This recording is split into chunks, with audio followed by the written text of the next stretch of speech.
4 reasons why Tennessee can go 12-0 undefeated in the regular season that have very little to do with Tennessee. Some to do with Tennessee, a little bit, but more so the teams that they will face. So let me ask Cooper Mays what our fans should do as we break down Tennessee's schedule. Cooper Mays here. Hit like and subscribe. There have been a lot of injuries. We'll get to that right now. As far as Tennessee's opponents, not in Knoxville. What down, Coop? Coop here. First down. All right, first down. I get started with this, and that is number 1.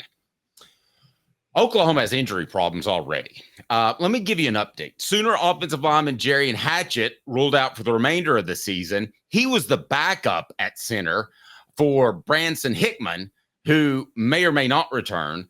Joshua Bates got his first start at center last week in that 16-12 win over Houston. Venables telling Sports Illustrated, quote, "We're on our 3rd center, and that's a real thing. That's the guy that touches the ball every snap." Wow.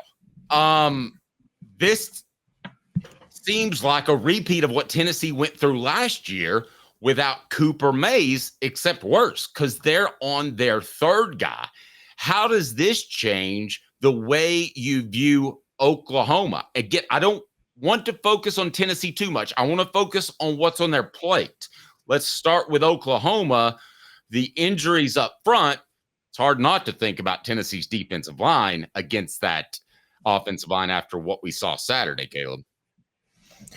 Yeah, and quite honestly, that's where I'm at. This is worse if you're Oklahoma than it was for Tennessee last year. And the biggest reason is what you just brought up, the Tennessee defensive line. Do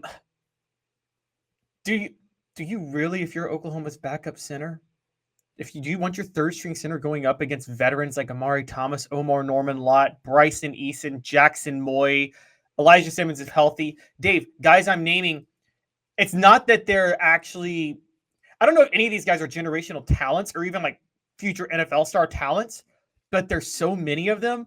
You got your backup center having to always counter fresh defensive tackles. That's not a situation you want to be in if you're Oklahoma. Tennessee could wreck them, and their offense already looks horrible.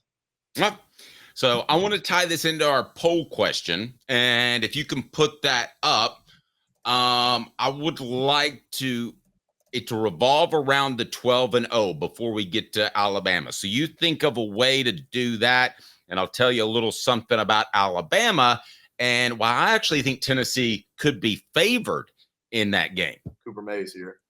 2nd down. All right. Here's another reason why Tennessee could go 12-0 this season. I'm not getting into the playoffs because I don't know who they'll play. I'm not getting into the SEC championship game because I don't know who they'll play. But reason number 2, Alabama has injury problems on the offensive line as well. Plus, they really like to hold and commit penalties. And Tennessee will have help. Now, what does all that mean? Alabama's best offensive lineman, Caden Proctor, missed the South Florida game with a nagging shoulder injury. Left guard Tyler Brooks had to move to left tackle. Backup Gino Vandemark was forced to fill in for Booker. Alabama's offensive line was called for 5 holds that negated multiple touchdowns. The Crimson Tide offensive linemen were also called for an illegal block in the back and 2 false starts. Kalen DeBoer said, I think a lot of it's just a number of reps that they've had together. That means no chemistry. Now, it might get better at some point during the season, but it might not. I'll add this as well. In addition to the penalties, Tennessee's going to have a Connor Stallions on their side, but his name's Alex Golish. If you just saw the final score of that game, it looked one-sided. But it was a 2-point lead late by the Crimson Tide before basically the last half of the 4th quarter, South Florida fell apart. Do you think Alex Golish and Josh Heupel are going to talk the week of the Alabama game? I would say yes, probably so. That's hot. That's absolutely true. Oh, they absolutely will. You're right. And for the record, I've got the poll question up, and I kind of phrased it interestingly. which is, Dave, you'll find this one funny. What's the first game that Tennessee will be underdogs in? Oklahoma, Alabama, Georgia, or other? Because I'm starting to think that they may not be an underdog against Oklahoma, but we'll get to that. But as far as Alabama, yeah, Alabama's got some serious issues. Josh Heupel and Alex Golesh have spoken. If you guys don't remember, Alex Golesh did beat Alabama as Tennessee's offensive coordinator in 2022. And 2 years in a row, he was in it with Alabama in the fourth quarter. And this game's in Knoxville. I've told you guys they have injury issues, and I've told you guys this 1,000 times over. Jalen Milroe is not a fit for this offense. Now, it doesn't show against South Florida or against Western Kentucky, but once SEC play hits, Kalen DeBoer runs an air raid. Dave, am I still crazy? Am I missing something and thinking Jalen Milroe's the guy you want going through progressions, like from the pocket, flinging it sideline to sideline all over the field against SEC defenses? That's not his style. No, I'm with you. Against this Tennessee defense, that looks really, really, really good. Could be dangerous. Okay, now Dylan's throwing hot heat today. He said Alabama doesn't get called for holds against Tennessee, though. Well, they're like, that is total bullshit. It has been in the past, but I think that was more a Saban thing, having some influence over officials than an Alabama-Tennessee thing. So I get your point, Dylan, but I don't think that that's going to be a factor. Now, Dylan also said, because I said he was throwing heat, 2 fastballs in a row. We've got another Connor Stallions, William Inge. He knows DeBoer's offense like the back of his hand. Tennessee's linebacker coach. He's gone against them in practice with Kalen DeBoer. So everybody has an in, but in this particular situation, you have insight from a team with lesser talent in South Florida and Alex Golesh that pushed Alabama to the brink, despite what the final score says.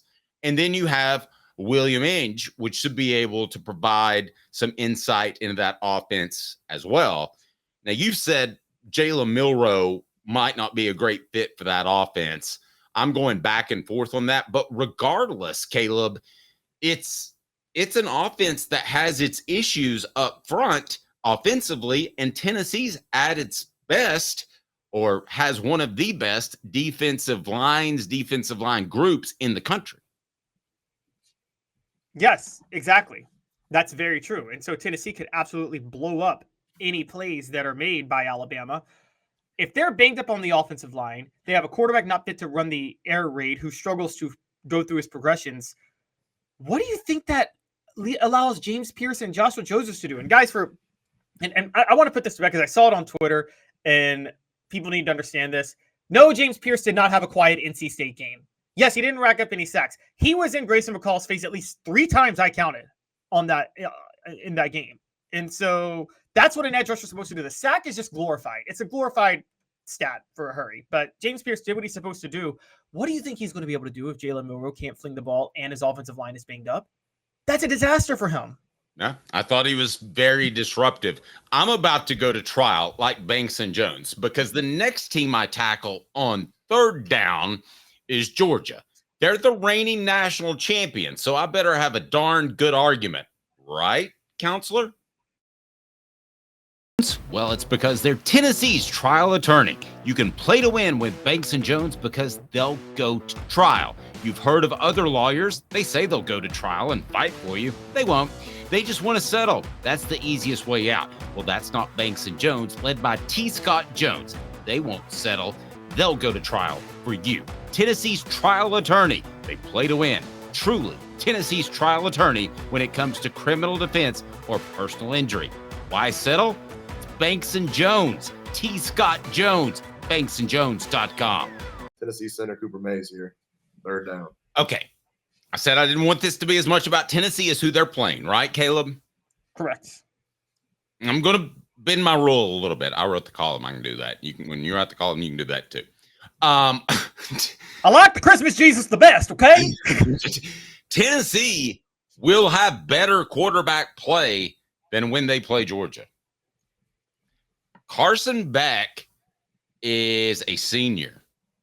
Carson Beck has started, if I'm counting correctly, 16 games. Carson Beck is very talented. Carson Beck, his quarterback rating is How much higher do you think than Nico Maleava? I know it's very close, but go ahead and tell me. 0.2 of a point.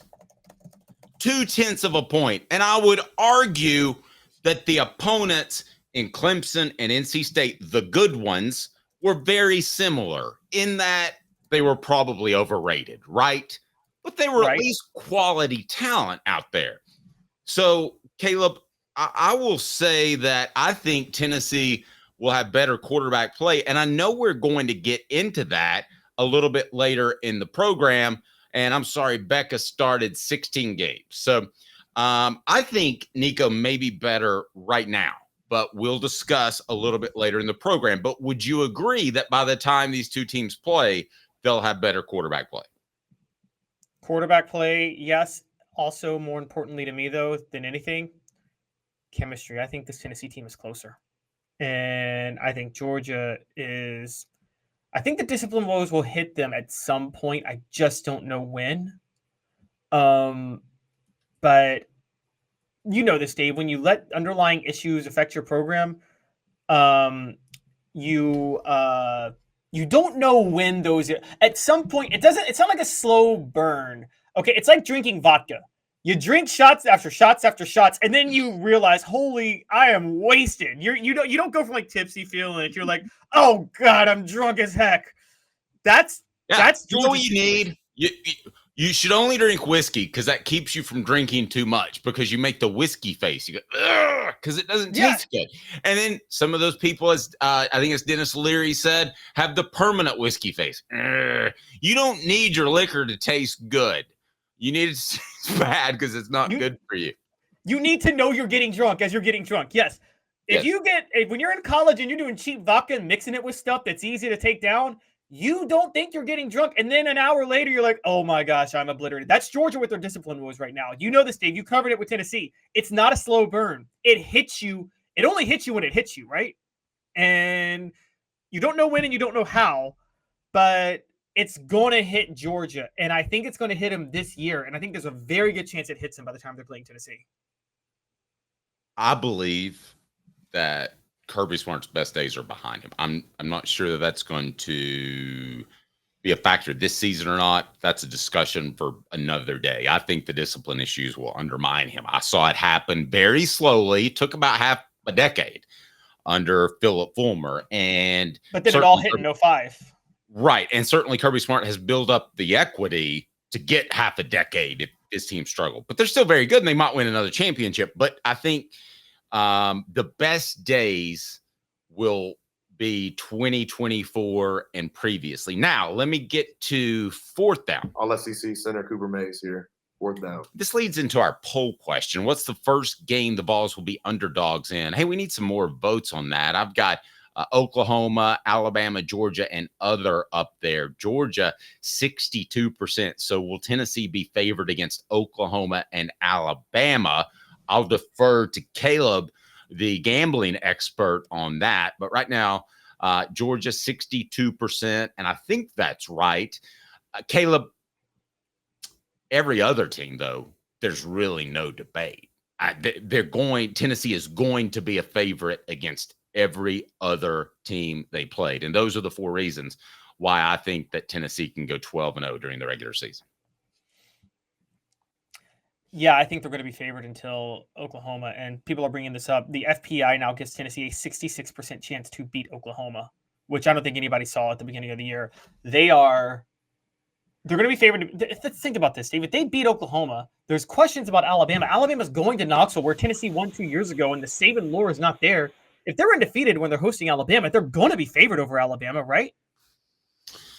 I would certainly think so. I would think Tennessee's going to be favored in that game, but I'm going to defer to you. And also, not to mention the fact that before Tennessee plays Alabama, before those two face off, Alabama has to face Georgia on October the 5th. Georgia's beating Alabama. I mean, they are. And so when you factor that into account, Alabama's got a loss. They're visiting Tennessee. Tennessee's undefeated, will have been favored, will have beaten Oklahoma. I'd be shocked if Tennessee – I would actually be shocked if Tennessee wasn't favored over Alabama in that moment. So I think Georgia's going to be the first game that Tennessee's not favored in this year. And I mean, that's crazy to think about, but I said this 2 years ago and I'll never forget it. I said in 2021, in the middle of 2021, and Dave, I said it the second Ed Orgeron was fired. I said, no, I'm sorry, the second Dan Mullen was fired.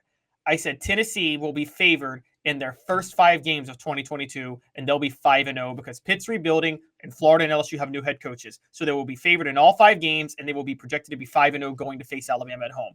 I got that prediction dead right, and I think that momentum is why they beat Alabama that year. You know what Ed Orgeron said just as he was fired? What? Another shot.